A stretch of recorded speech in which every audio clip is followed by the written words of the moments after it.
Hello, everyone. Dr. Mad here. Let's get mad about Macbeth. So, we're going to look at Act 1, Scene 4. And the summary is Cawdor has been executed.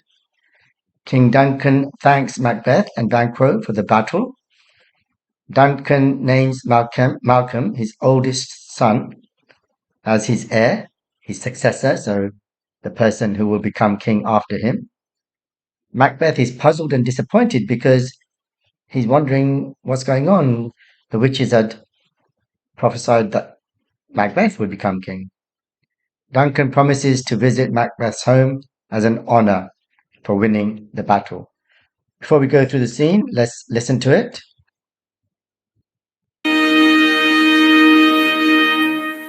Is execution done on Cawdor?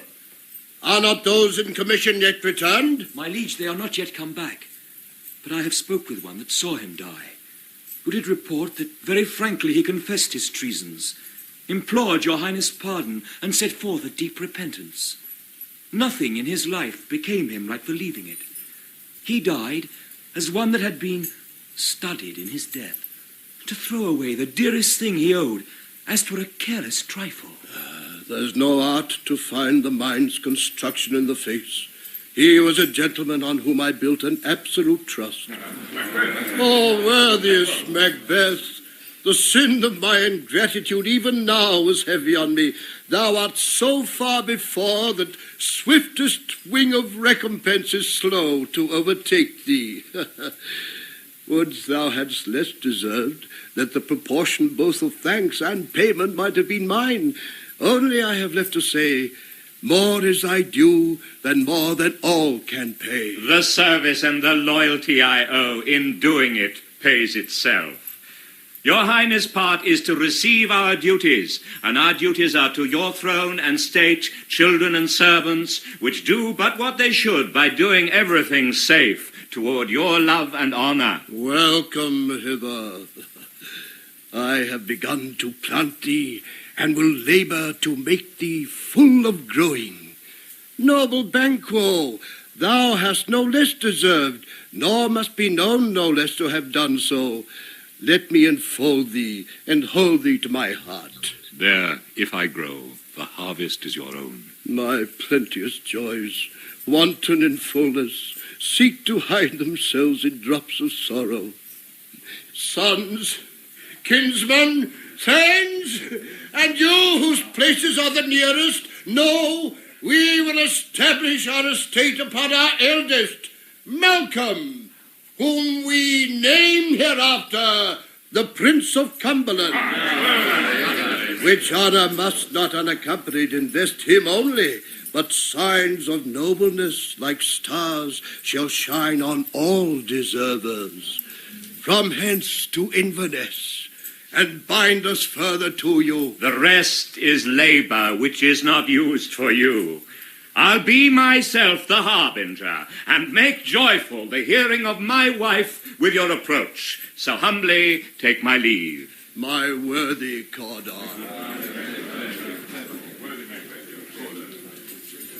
The Prince of Cumberland. That is a step on which I must fall down or else o'erleap, for in my way it lies. Stars, hide your fires. Let not light see my black and deep desires. The eye wink at the hand, yet let that be which the eye fears when it is done to see.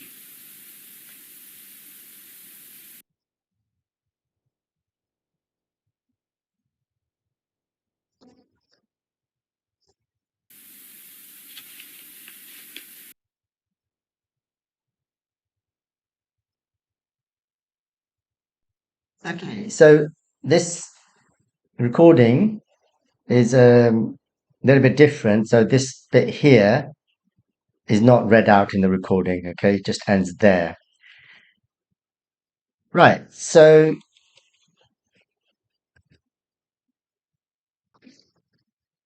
let's go back to the beginning then. And there's a summary. You can read that again if you want to. You can pause the video. But we're going to have a look we're going to go through the scene now. So forest, the palace. So flourish. Flourish just is just a stage direction. That's it. Could be some kind of musical noise to signal the next scene. So enter Duncan, Malcolm, Donalbain, Lennox, and attendants. So remember King Duncan, Malcolm, his oldest son, Donalbain, his younger son, who's a minor character really. He doesn't play much of a part in the play. And then Duncan speaks. Has Cawdor been executed? Are the people who are sent to do that job, have they returned? And Malcolm, he says, my lord, they haven't come back yet. I mean, this speech is not really relevant to the play. It's interesting in itself, but we won't go through it. But very briefly, he says that Cawdor, he died as though his life was nothing. He did ask for forgiveness, but he just kind of he didn't seem to care about the fact that he was going to be executed. And these lines are important. There's no art to find the mind's construction in the face. He was a gentleman on whom I built an absolute trust. So what he's saying is that you can't tell from a person's face what their character is like. So this is the theme of appearance and reality again, which runs throughout the play. And obviously it applies to Macbeth, doesn't it? Because Duncan thinks that Macbeth is amazing and loyal, but we know what he's thinking. And now, in fact, Macbeth, Banquo, and Ross and Angus. So remember, they were in the last scene. They've now arrived. And Duncan says, oh, worthiest cousin. So he's talking to Macbeth. Now, we don't need to go through this speech in detail. He's just saying that I can't thank you enough. Yeah, basically, that's what he's saying there. We don't need to go through that line by line. And Macbeth says, oh, no, no. Basically, he's implying that you are our king and you don't owe us anything. We owe you everything. Okay, so we don't need to go through that. And then Duncan says, welcome hither. Hither means to come here. So come here, come closer. And he's saying, I've begun to plant thee. In other words, I've promoted you. So that's just the beginning. And you can expect more honors later on.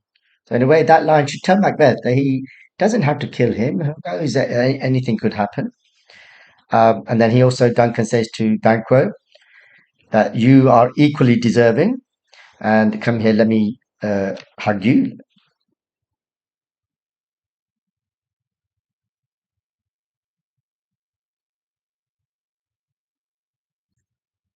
And then these two lines are not important. They're just being polite to each other, and then Banquo is very grateful. And then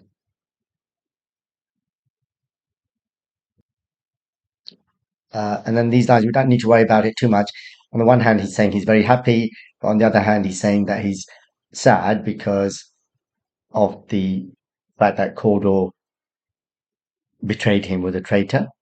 Anyway, the main point here is these lines here, which is extremely important. So he now announces that his eldest son, Malcolm, is going to be the king.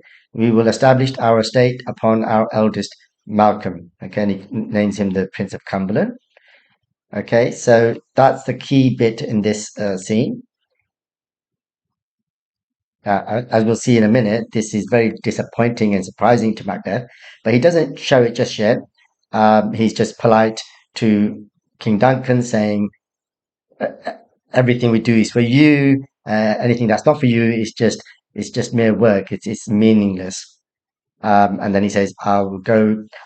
So sorry here at the end, from hence to Inverness and bind us further to you. So Duncan says to Macbeth, "We're going to come to your house as an honor, as a compliment, and to kind of bring us closer." And so Macbeth says, "Okay, I'll go and tell my wife to get ready for you."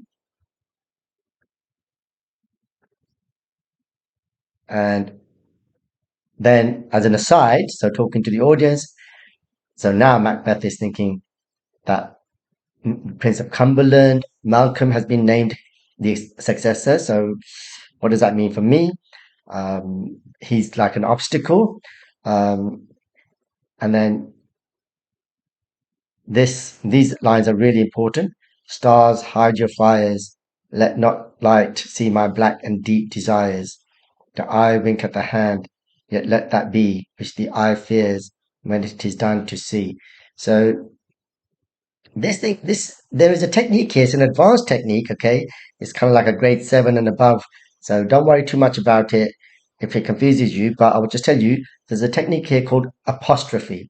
Now, the word apostrophe normally means that little punctuation mark, isn't it? When you show ownership and so on. But apostrophe, same spelling, is also the name of a technique where you're speaking to an object or somebody who's not there. So in this case, he's talking to the stars, right? And obviously the stars can't hear him. So this is called apostrophe. But don't worry about that if it's confusing. It's only for grade 7 and above.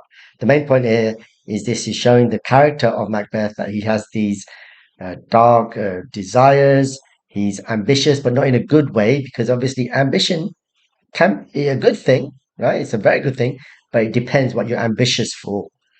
Um, and then this last bit here, it wasn't even in the audio, so we don't. It's not that important. But mainly, he just says, Duncan says, "Okay, let's go to Inverness to Macbeth's house." Okay. So these are the key quotations. Here are the questions. So, what is the key thing that happens in this scene? Well, you can read the questions there. So pause the video and try and answer these questions. When you're ready, you can look at the next slide. So I'll move on to the next slide now with the answers. There are the answers. Okay.